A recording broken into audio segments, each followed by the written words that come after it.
வணக்கம். அதிகாரத்தில் இல்லாத தாவேக்காவை ஏன் இவ்வளவு கடுமையா எதுக்குறீங்க? விஜய் மேல அப்படி என்ன உங்களுக்கு வன்மம், கோபம் அப்படிங்கிற கேள்விகள் தொடர்ச்சி எழுப்பப்படுது. அது எல்லாத்துக்கும் சேர்த்து விழாவாரியாக மிக தெளிவாக பேசலாம்னு நினைக்கிறேன். மீண்டும் ஒரு முறை அதுக்காக தான் இந்த காணொளி. தமிழக வெற்றி கழகம்ங்கிற அந்த கட்சி எப்ப தொடங்கப்பட்டுச்சு அப்படின்னு பார்த்தீங்கன்னா 2024 ஆண்டு பிப்ரவரி மாதம் 2ஆம் தேதி அந்த கட்சியோட பேரை ட்விட்டர் தளத்தில் விஜய் அறிவிச்சார். பொதுவாக கட்சி தொடங்குறாங்கன்னா லட்சக்கணக்கான மக்களை கொட்டி அந்த மக்கள் மத்தியில் பொதுக்கூட்டத்திலேயோ மாநாட்டிலேயோ கட்சியோட பேரை அறிவிப்பாங்க. ஆனால் விஜய் கொஞ்சம் வித்தியாசம். ட்விட்டர் தளத்தில் நான் கட்சி ஆரம்பிக்க போகிறேன், அந்த கட்சி பேர் தமிழக வெற்றி கழகம் அப்படின்னு அறிவிச்சிட்டாரு. இப்படி பிப்ரவரி மாதம் 2ஆம் தேதி கட்சியோட பேர் அறிவிச்சா கூட கட்சியோட கொள்கை என்ன, கோட்பாடு என்ன, நிலைப்பாடு என்ன, செயல்பாடு என்ன, செயல் திட்டங்கள் என்ன அதை அறிவிக்கல. அப்ப அதை அக்டோபர் 27ஆம் தேதி கொள்கை திருவிழா, தாவேக்காவோட கொள்கை திருவிழான்னு சொல்லிட்டு விக்கிரவாண்டி வி சாலையில ஒரு மாநாடு போட்டு அறிவிச்சார். கொள்கை என்ன அப்படிங்கிறப்ப மத சார்பற்ற சமூக நீதினர். சமூக நீதியில மத சார்பு கொண்ட சமூக நீதி, மத சார்பற்ற சமூக நீதி அப்படி இல்லை. ஆனா ஒரு புதிய சொல்லாடலாம் உருவாக்கினாரு, மத சார்பற்ற சமூக நீதி, அதுதான் கொள்கைன்னாரு. அதே போல கொள்கை தலைவர்கள் 5 பேரை வகைப்படுத்தினார். பெரியார் ஈவரா, அண்ணல் அம்பேத்கர், காமராசர், அஞ்சலை அம்மாள், வேலுநாச்சியார், இவங்க 5 பேரும் ஒன்றுபடக்கூடிய புள்ளி எது அப்படின்னு நமக்கு தெரியல. இதுல பெரியார் ஈவரா பொறுத்த வரைக்கும் அவர் நாட்டு விடுதலை எதிர்த்தவர், நாடு விடுதலை பெற்றனால கருப்பு நாள் வர்ணிச்சவர். அந்த பக்கம் காமராசரும் அஞ்சலை அம்மாளும் நாட்டு விடுதலைக்காக பாடுபட்டவங்க. அந்த பக்கம் வேலுநாச்சியார் அவங்க மக்களாட்சி நாட்டில் வாழல, மன்னராட்சி காலத்தில் வாழ்ந்தாங்க. இவங்க மற்றவங்க எல்லாம் ஒரு கோட்பாட்டை முன் வச்சாங்க, அல்லது கோட்பாட்டை ஏற்றுக்கொண்டாங்க. ஆனால் வேலுநாச்சியார் எந்த கோட்பாட்டையும் முன்வைக்கவும் இல்லை, ஏற்கவும் இல்லை. ஏன்னா அவங்க மன்னராட்சி காலத்தை வாழ்ந்தவங்க. இப்படி 5 பேரை வகைப்படுத்தி அவங்க தான் கொள்கை தலைவர்கள் அப்படின்னு பட்டியலிட்டாரு. அது கொள்கை தலைவர்கள் அப்படின்னு அவங்க 5 பேர் சொல்லப்பட்டா கூட பொதுவாக எல்லாருக்கும் தெரிஞ்சு அது சாதி ரீதியாக, சமூக ரீதியாக வாக்குக்காக 5 பேர் சொல்லியிருக்காரு, ஒவ்வொரு சமூகத்துக்குமா ஒருத்தர் சொல்லியிருக்காரு அப்படின்னு சொன்னாங்க. அப்படி கொள்கை தலைவர்கள்னு பட்டியலிட்டாரு. கட்சி தொடங்கின சமயத்துல இப்ப தமிழ்நாட்டை பொறுத்த வரைக்கும் மாற்று அப்படிங்கிற முழக்கத்தை முன் வச்சு பல கட்சிகள் வந்திருக்கு. அது சமரசமாக இருப்பது நாம் தமிழர் கட்சி மட்டும்தான். 96 காலகட்டத்தில் வைகோ திமுகவுக்கும் அதிமுகவுக்கும் மாற்றான ஒரு அரசியலை முன் வச்சார். அதே போல 2006 காலகட்டத்தில் விஜயகாந்த் திமுகவுக்கும் அதிமுகவுக்கும் மாற்றான அரசியலை முன் வச்சாரு. கமலஹாசன் வந்தப்ப 2018 வந்தப்ப அவரும் திமுகவுக்கும் அதிமுகவுக்கும் மாற்றான அரசியலை வச்சாரு. இந்த திமுகவுக்கும் அதிமுகவுக்கும் மாற்றான அரசியல் வேணுங்கிறதுக்காக மக்களை கூட்டியக்க தொடங்கி மக்களை கூட்டணியாக அது மாறியது. அதில் இந்திய கம்யூனிஸ்ட், மார்க்சிஸ்ட் கம்யூனிஸ்ட் கட்சி, திருமாவளவன், வைகோ, ஜி.கே. வாசன் போன்றவங்க அங்க வச்சாங்க. அதே போல அன்புமணி ராமதாசும் 2 பேரும் திராவிட கட்சியோடு திரும்ப கூட்டணி இல்லை, மாற்றம், முன்னேற்றம், அன்புமணி அப்படிங்கிற முழக்கத்தை முன் வச்சு அவங்களும் 2 பேரும் திராவிட கட்சிக்கு மாற்று அப்படின்னு கிளம்பினாங்க. இதுல நாம் தமிழர் கட்சியை தவிர்த்துட்டு எல்லாருமே சமரசம் பண்ணிட்டாங்க. 2 தேர்தல் இல்லை, ஒரு தேர்தல் தோல்விக்கு பிறகு அந்த தேர்தல் தோல்வியோட சூடு தாழ முடியாம யாரை அரசியல் பண்ணாங்களோ அவங்களுடைய கூட்டணிக்கு போனாங்க. இதுல சமரசமனாக இருப்பது நாம் தமிழர் கட்சி மட்டும்தான். இப்படி மாற்றுன்னு வந்தவங்க எல்லாம் 2 பேரும் திராவிட கட்சியும் ஒரே தட்டில் வச்சு விமர்சனம் பண்ணாங்க. ஆனா விஜயை பொறுத்த வரைக்கும் அந்த கொள்கை திருவிழா அப்படின்னு அறிவிச்ச மாநாட்டு மேடையில அவர் கொள்கை எதிரி அப்படின்னு பாஜக சொன்னாரு, அரசியல் எதிரி அப்படின்னு திமுக சொன்னாரு. ஆனா இன்னொரு துருவத்தை சொல்ல மறந்துட்டார். அப்ப திமுக அரசியல் எதிரினா அதிமுக குறித்த உங்க நிலைப்பாடு என்ன, அதிமுக குறித்தான உங்க பார்வை என்ன, பாஜக கொள்கை எதிரினா காங்கிரஸ் குறித்தான உங்க மதிப்பீடு என்ன, அதுக்கு அவர் பதில் சொல்லவே இல்லை. அப்ப நான் ஊழல் எதுக்குறேன், திமுகவோட கோட்பாட்டோடு எனக்கு பிரச்சனை கிடையாது, ஆனா திமுக கோட்பாட்டை செயல்படுத்தாம அது ஏமாத்துது அப்படின்னா அதை சொல்லி திமுக அரசியல் எதிரினா அதிமுக பத்திய பார்வை என்ன? அதிமுக தொடங்கப்படுறப்ப அண்ணாயிசனின் கோட்பாடுன்னாங்க. இன்னைக்கு அண்ணாயிச அதிமுக இருக்கா, அங்க ஊழல் இல்லையா அப்படின்னு கேள்வி வைக்கப்பட்டுச்சு. ஆனா அதிமுக விமர்சிக்க மறுத்தார். அதே போல திமுகவோட கட்சிய, ஆட்சிய ஊழல் அரசு, வாரிசு அரசியல், குடும்ப ஆதிக்கம் பேசியவர் காங்கிரஸ் குறித்து வாய் திறக்க மறுத்தார்.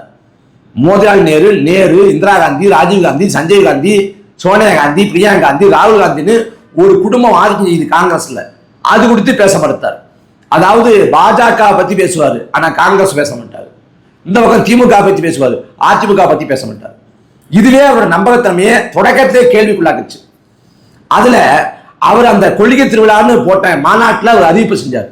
நான் ஒரு முக்கியமான அறிவிப்பை வெளியிடுறேன், நான் ஆட்சி அதிகாரத்தில் பங்குங்கிற ஒண்ணுக்கு வர்றேன், நம்மளோட சில பேர் வரலாம் இல்லையா, அப்படி வந்தாங்கன்னா அவங்களை அரவணைக்கணும் இல்லையா, அவங்களுக்கும் ஆட்சி அதிகாரத்தில் பங்கு தரணும் இல்லையா அப்படின்னு பேசினாப்புல. அதாவது கொள்கை திருவிழாவில் பொலிட்டிக்கல் பாம்னார், அரசியல் அணுகுண்டுன்னார். அதாவது இவர் ஆட்சி அதிகாரத்தில் பங்கு அப்படின்னு அறிவிச்சோடனே விசிகா கட கடந்து உயர்ந்துடும்.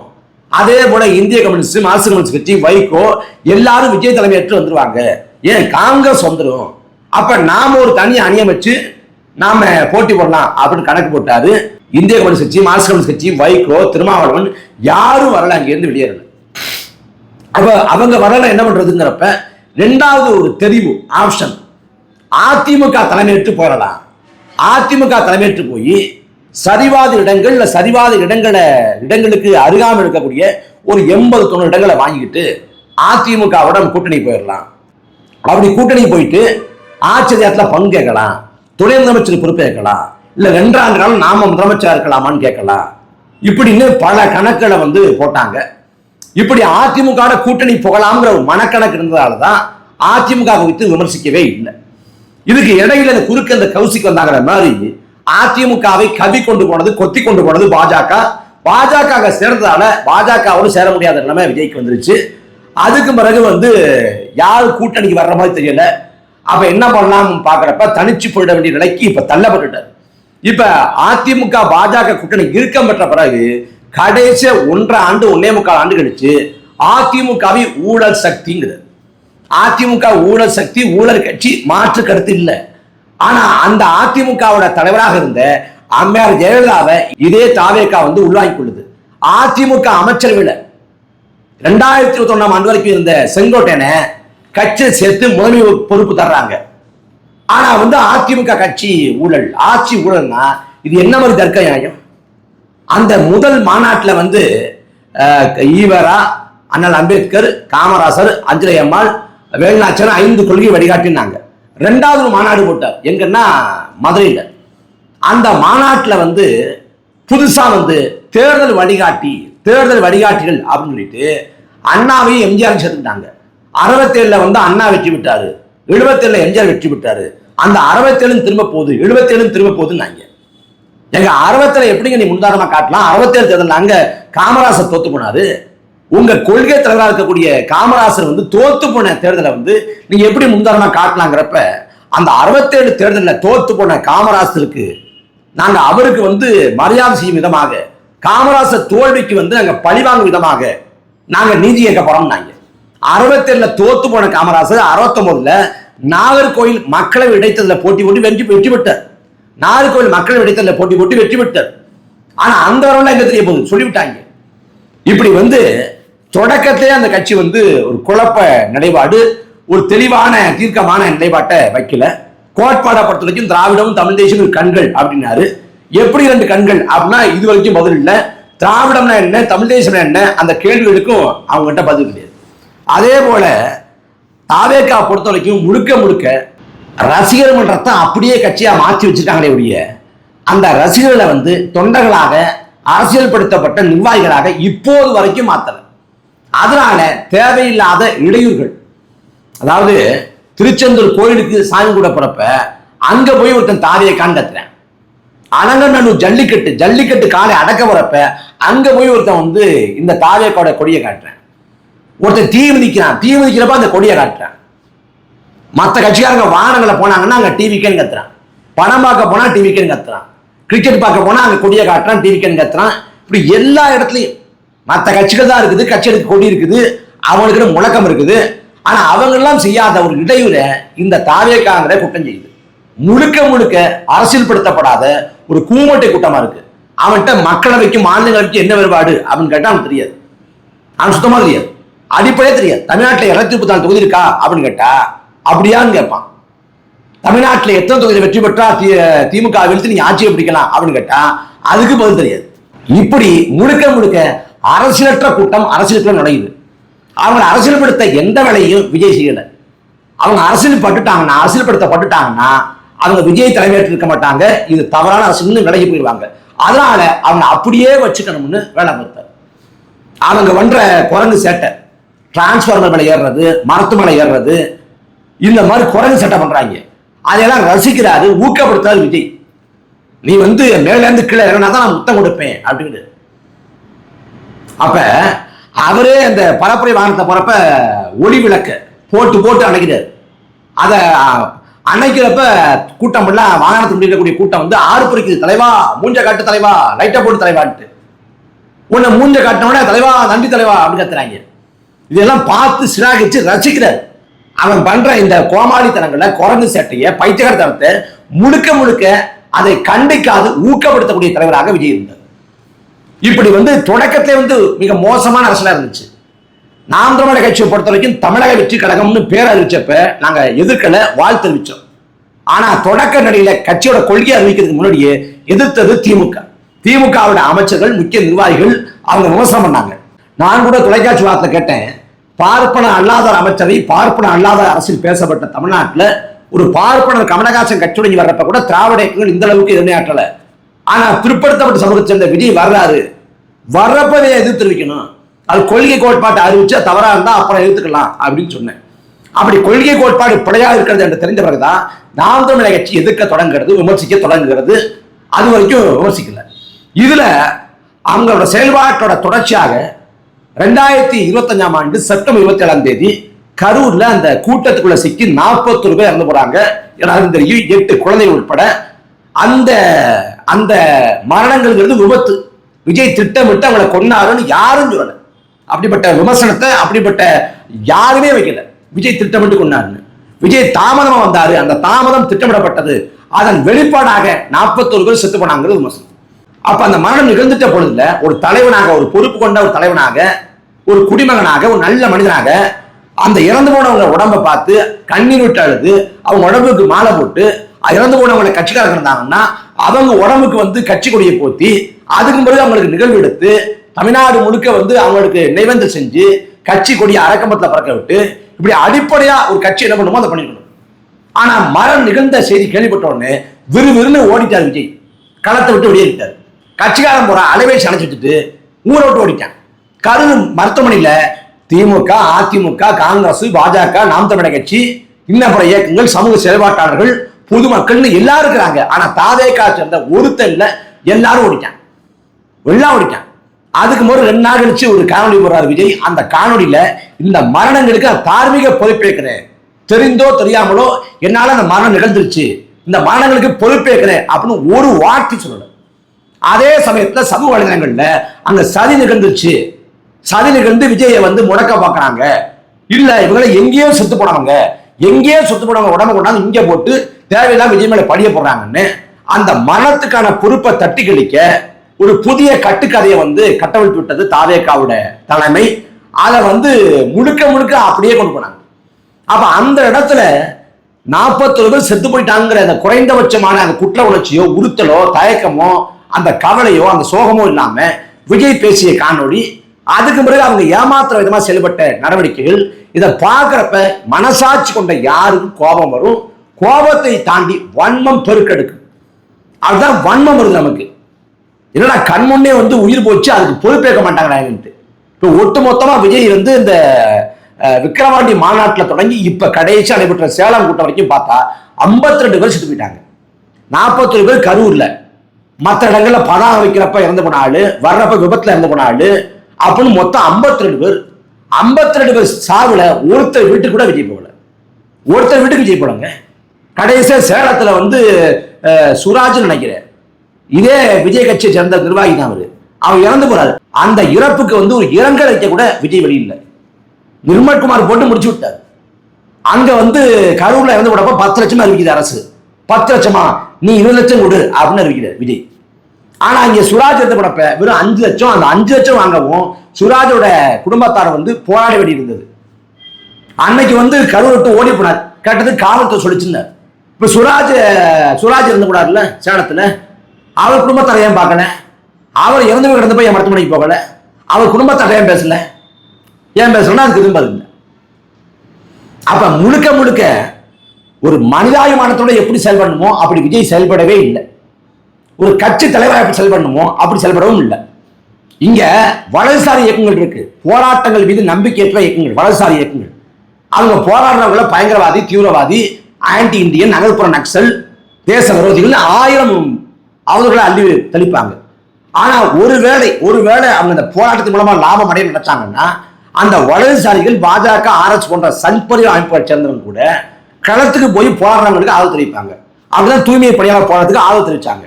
ஆனா அதே சமயம் போராடுறவங்களை போய் களத்துல பார்க்காம அவங்கள அலுவலகத்துக்கு சொன்னார் விஜய். திருவண்ணாமலை பக்கம் வந்து வெள்ள சேதம், மக்கள் பாதிக்கப்படுறாங்க, நிவாரணம் கிடைக்கல. அந்த சமயத்துல அவங்கள வாகனத்துல வச்சு பனையூருக்கு கூட்டு வந்து இவர் இங்க நிவாரணம் தர்றாரு. போய் அவங்க பாதிக்கப்பட்ட இடத்த போய் பார்க்கல. இப்படி வந்து களத்துக்கு போறது தயங்குறாரு. எங்க களத்துக்கு போனா எத்தனை போராட்டம் பண்ணாரு அப்படின்னு பார்த்தா, நான் திமுக வீரியமா எதிர்க்கிறேங்கிற. அப்படிலாம் வீரியமா எதிர்க்கல. திமுக மீதான எதிர்ப்பு எல்லாமே வெறும் தட்டையான எதிர்ப்பு தான், மேலோட்டமான எதிர்ப்பு தான். இங்க வந்து திமுக ஆட்சிக்கு எதிராக தூய்மை பணியாளர்கள், செவிலியர்கள், அங்கன்வாடி பணியாளர்கள், மருத்துவ பணியாளர்கள், ஆசிரியர் பெருமக்கள், பலதரப்பட்ட மக்கள் போராடுறாங்க. அப்படி போராடக்கூடியவங்களை போய் களத்துல பார்த்து ஆதரவு கொடுத்தாரா? இல்ல இந்த அரசோட அநியாயத்தை, அடக்குமுறையை, ஒடுக்குமுறையை எடுத்து உரைச்சு போராட மக்களை தயார் பண்ணாரா? எதுவும் இல்லை. மொத்தமா எத்தனை தடவை போராடினாரு இந்த அரசுக்கு கேட்டா ஒரே ஒரு முறை 3/4 மணி நேரத்துக்கு ஒரு போராட்டம் சென்னையில. அப்புறம் பரந்தூர்ல பாதிக்கப்பட்டவங்களை ஒரு 20 நிமிஷம் வாகனத்திலே கொண்டுகிட்டு பேசினார். அப்புறம் தலைக்கு மேல துண்டை சுத்திட்டு கிளம்பி போயிட்டார். இப்படி இந்த ஆச்சரியாத்துக்காக அடையாள போராட்டம்னு பார்த்தா கூட ஒரே ஒரு போராட்டம் தான். இந்த கரூர் மரணங்கள்ல வழக்கு முழுக்க சிபிஐக்கு மாற்றப்பட்ட பிறகு பாஜகங்கிற வார்த்தையை உச்சரிக்கவே பயந்தார். அதுக்கு பிறகு அவர் வாய் திறக்கவே இல்லை. எஸ்ஐஆரை கொண்டு வருது, அது ஜனநாயக படுகொலைன்னு எல்லா கட்சியும் வந்துக்குது. இந்த பக்கம் இடதுசாரி அமைப்பு எல்லாமே. ஆனா விஜய் பாஜக அப்படிங்கிற வார்த்தையை சொல்ல தயங்கினார்.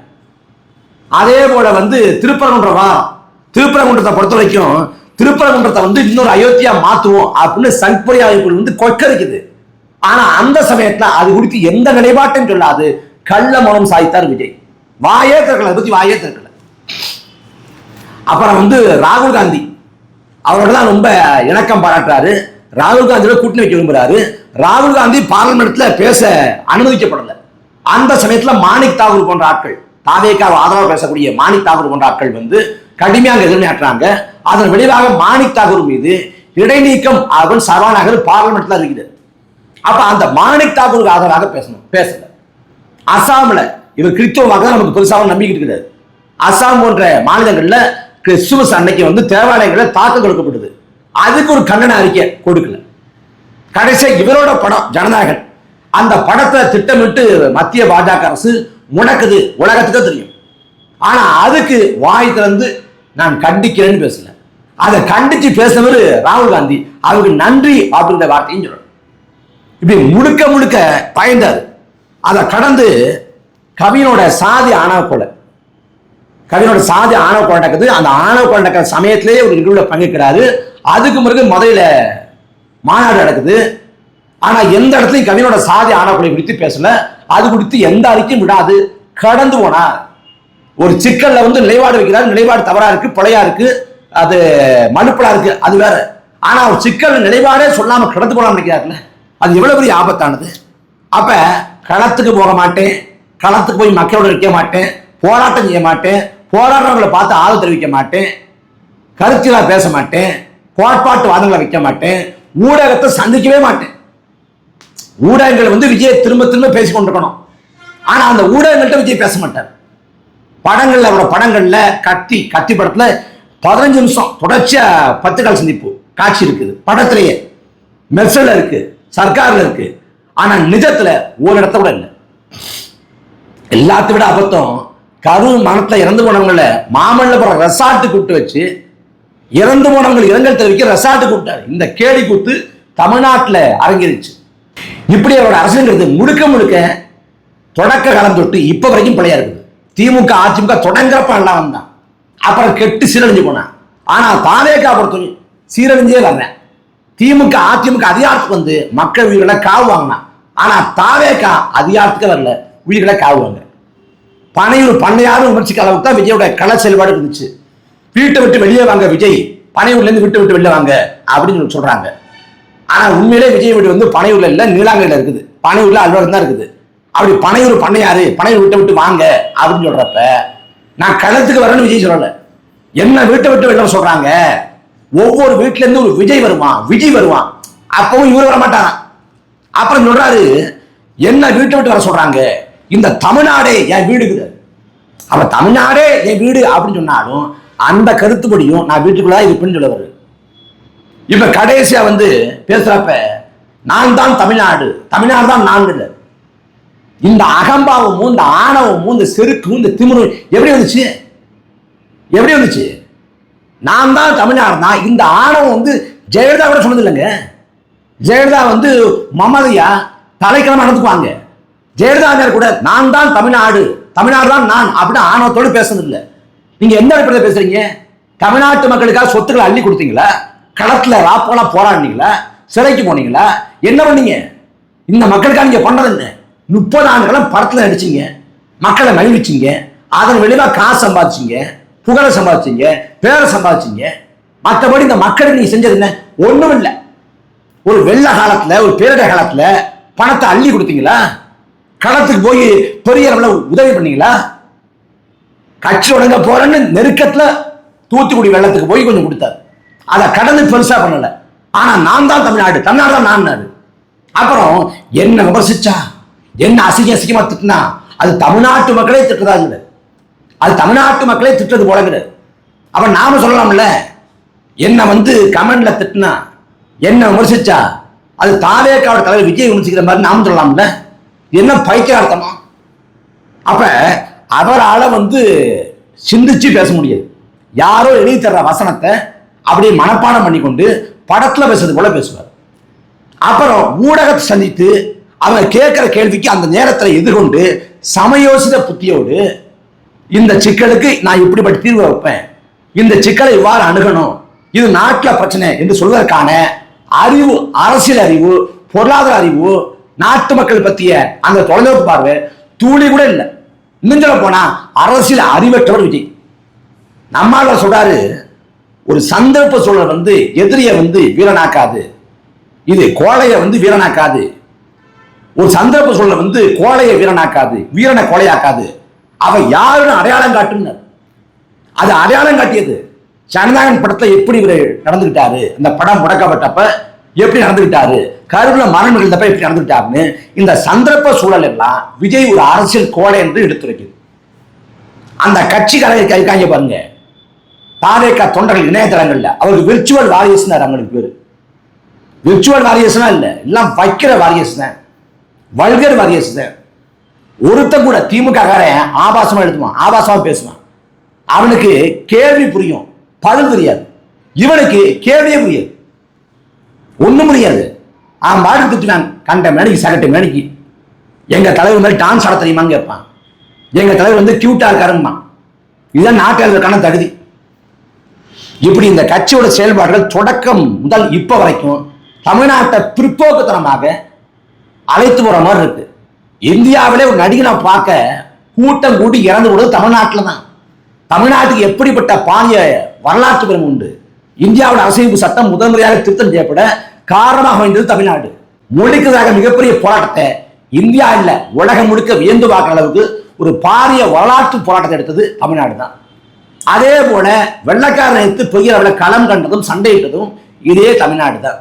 இப்படி எல்லாத்துக்கும் முன்மாதிரி புறநானூற்று வீரம் இங்கதான் சொல்லப்பட்டுச்சு.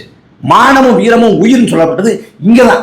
ஆனா அந்த தமிழ்நாட்டில் ஒரு நடிகரை பார்க்க போய் 41 பேர் செத்து போனாங்க. எவ்வளவு பெரிய பேரவடம். இதுல விஜயை பொறுத்த வரைக்கும் நான் ஊடகங்களை சந்திக்க மாட்டேன், நான் களத்துக்கு போக மாட்டேன், நான் கருத்திலா பேச மாட்டேன், நான் வந்து சேவை அரசியல் பண்ண மாட்டேன், நான் வந்து எதையும் தெளிவா சொல்ல மாட்டேன். ஆனா மக்கள் எனக்கு ஓட்டு போட்டுருவான், ஏன்னா நான் நடிச்சு மக்கள் மத்தியில பேரை சம்பாதிச்சு வச்சிருக்கேன். இந்த திரைக்க வச்சு ஒன்னே போதும் எனக்கு ஓட்டு வந்து நினைக்கிறாரு பாருங்க. இதுக்கு பிறகுதான் தலைக்கணம், மமதை. தான் என்ன பேசினாலும் ஊடகங்கள் வாத பொருளா இருக்கும், தான் எங்க வந்தாலும் மக்கள் கூடுவாங்கிற அந்த மமதையும் தலைக்கணமும் செருக்கும் அவருக்கு மேல இருக்குது, தலைமையில இருக்குது. அப்ப இந்த அரசியல் என்பது முழுக்க முழுக்க தமிழ்நாட்டில் இந்த திமுக அதிமுக மக்கள் எழுச்சி உருவாகிற வேலையில திரைக்கவர்ச்சியை பயன்படுத்தி மழுங்கடிக்கிற வேலை. அப்ப உண்மையான மக்கள் எழுச்சியை மழுங்கடிக்கிற மறைமாற்றமிக்கிற இந்த தாவேக்காவை தோல்வித்து தொங்கிட வேண்டியது நம்மளோட வரலாற்று கடமை. அதைத்தான் செவ்வனே செய்யும். அதுதான் முழக்கத்தை வச்சோம். களத்துல திமுக அதிமுக வீழ்த்துவோம், களத்துக்கு முன்பே தாவேக்கா வீழ்த்துவோம். இப்ப இப்ப பேசுபொருளாக்கிற செய்திக்கு போகலாம். இதை பேசக்கூடாதுன்னு நினைச்சேன். ஆனா நம்ம உள்ளார்ந்து பேச விரும்பல, மேம்போக்கா சொல்லணும்னு நினைக்கிறேன். விஜயோட மனைவி சங்கீதா விவாகரத்துக்கான மனு போட்டிருக்காங்க. அதுதான் ஊடகங்கள்ல பேசுபொருளாகுது. இதை வச்சு விஜயை விமர்சிக்கிறதுக்கோ விஜயை தாக்குறதுக்கோ விஜயை எதிர்க்கிறதுக்கோ ஒன்றும் இல்லை, இதை பேசப்படுது இல்லை. ஆனா ஒரு அருவருக்கத்தக்க செயல் நடக்குது. ஏன்னா விஜயோட மனைவியை குறி வச்சு திமுக காரங்க இல்லை, தாவேக காரங்களே அவதூறுகளை கிளப்புறாங்க. அவங்களுக்கு பின்புலத்துல திமுக இருக்கலாம்.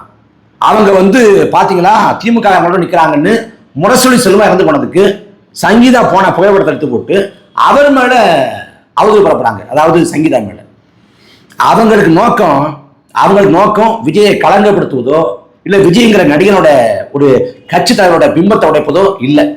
அப்படி நோக்கமா இருந்துச்சுன்னா அவங்க என்ன பண்ணிருப்பாங்க, ஊடகத்தை சந்திச்சிருப்பாங்க. ஊடகத்தை சந்திச்சு அவங்க கண்ணீர் கவலையுமா பேசியிருந்தா அது பெரிய அளவில் எதிர்மறை தாக்கத்தை விஜய்க்கு ஏற்படுத்தியிருக்கும்.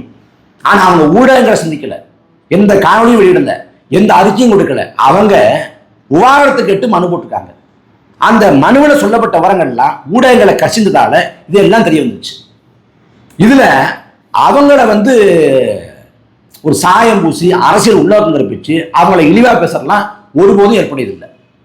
அதாவது விவாகரத்து பெறணும்னா, ஒரு பெண் விவாகரத்து பெறணும்னா அதுக்கு முதன்மையான ஒரு 5-6 காரணங்கள் தேவைப்படுது. அதாவது ஒன்று இருக்கணும், அவருக்கு ஆண்மைக்குரிய பிரச்சனை இருக்குது, இல்ல அவருக்கு குடும்ப ரீதியா கடுமையா வீட்டுல வச்சு தாக்குறாரு, அடிக்கிறாரு, சித்திரவதை பண்றாரு, இல்ல மன உளைச்சல் கொடுத்துட்டு இருக்கிறாரு, இல்ல இன்னொரு பெண்ணோடு உறவு இருக்கிறாரு, இப்படின்னு சில காரணங்களை சொல்லணும். சொன்னா மட்டும்தான் அந்த விவாகரத்து வழக்குக்கு அது வலு இருக்கும். அதுல அவங்க தரப்பு நியாயங்கள்னு ஒரு குற்றச்சாட்டை வைக்கிறாங்க. அது உண்மையா பொய்யான்னு விளக்க வேண்டியது விஜய் தரப்போட வேலை. அதை நாம எந்த முன்முடிவுக்கும் போகப்படுறது இல்லை. ஆனா அவங்க அந்த வழக்கோட விசாரணையை கூட கேமரா இல்லாம ஊடக வெளிச்சம் இல்லாம அதை யாரும் அதை பார்க்க முடியாத அளவுக்கு நடத்தணும், கேமரா இல்லாம நடத்தப்படணும் கோரிக்கை வைக்கிறாங்க. அப்ப அவங்க நோக்கங்கிறது வழக்குல விவாகரத்து வேணும், தனக்கு நிரந்தர ஜீவனாம்சம் வேணுங்கிறது தான். அதான் கேட்கிறாங்க. அதுல வழக்குல விவாகரத்து வேணுங்கிறதுக்காக தனக்கு நடந்ததாக ஒரு வலுவான காரணத்தை சொல்றாங்க. அப்ப இதுல விஜய் விளக்கம் கொடுக்கிறதோ மறுப்பு தெரிவிக்கிறதோ இல்ல கருத்து சொல்றதோ இல்ல பேசாம கடந்து போறதோ இல்ல வழக்கை எதிர்கொள்றதோ விஜயோட செயல்பாடு, அவரோட முடிவு, விருப்பம், உரிமை. அது நான் சொல்றதுக்கு இல்லை. ஆனா அவங்க இந்த நேரத்துல தேர்தல் நேரத்துல ஏன் இப்படி பண்ணாங்க, அப்ப திமுக விலைக்கு வாங்கிருச்சு, திமுக கையில் எடுத்துச்சுங்கன்னா அப்போட்டமான மனசாட்சி இல்லாத பேச்சு. கரூர்ல அவ்வளவு சீக்கிரமா ஏன் அவசர ஊதி வந்துச்சுங்கிறேன். ஏன் விஜய் களத்தை விட்டு போனாலும் கேட்க மாட்டேங்கிறான். ஏன் அவ்வளவு சீக்கிரத்துல ஆம்புலன்ஸ் வந்துச்சுங்க கேட்கிறேன். அதே போல ஏன் இவங்க அப்படி பேசுற அளவுக்கு என்ன நடந்துச்சு, என்ன அப்படி தலைவர் விஜய் பண்ணாரு அப்படின்னு கேட்டுக்கணும் அவன் கட்சிக்காரன் தான். ஆனா அதை கேட்காம அவன் என்ன சொல்றான், ஏன் தேர்தல் நெருக்கத்துல இப்படி கொடுத்தாங்கிறேன். இதை வச்சு அரசியல் பண்ண யாரும் இங்க விரும்பல. இதை வச்சு அரசியல் பண்ணா அது இழிவானது, மலினமானது, கீழ்த்தரமானது, அது ஏற்புடையது.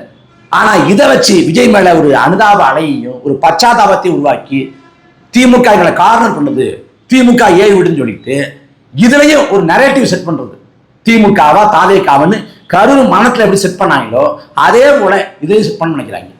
அதான் இழிவானது, மிக மோசமானது, அது ஒருபோதும் ஏற்படையது இல்லை. அதனால இந்த விவாகரத்து சம்பவத்தை பொறுத்த வரைக்கும் நாம் ஒன்றும் அதை கரைச்சோடத்துக்கு இல்லை, நம்ம கடந்து போறோம். விஜய் எதிர்க்கிறதுக்கு இது நமக்கு தேவைப்படாது, நம்ம முழுவதுமா கடந்து போறோம். அதை பத்தி நம்ம எந்த மதிப்பீட்டுக்கும் வரல. விஜய் பண்ணிருப்பாரா பண்ணிருக்க மாட்டாரா, சங்கீத குற்றச்சாட்டு நியாயமா தவறா, அதுக்கெல்லாம் போக விரும்பல. ஆனா இதை வச்சு தாவேகா கலைஞர் பண்ற அரசியல் இருக்குல்ல, அது மிக கேவலமானது. அந்த கேவலத்தனமான அரசியல் நீங்க பண்ணீங்கன்னா நீங்க தேரை இழுத்து திருவிழா வருவீங்க. அது விஜய்க்கு சாதகம் அமையாது, இன்னமும் 4 அடியை சேர்த்து தான் வாங்கி கொடுக்கும்.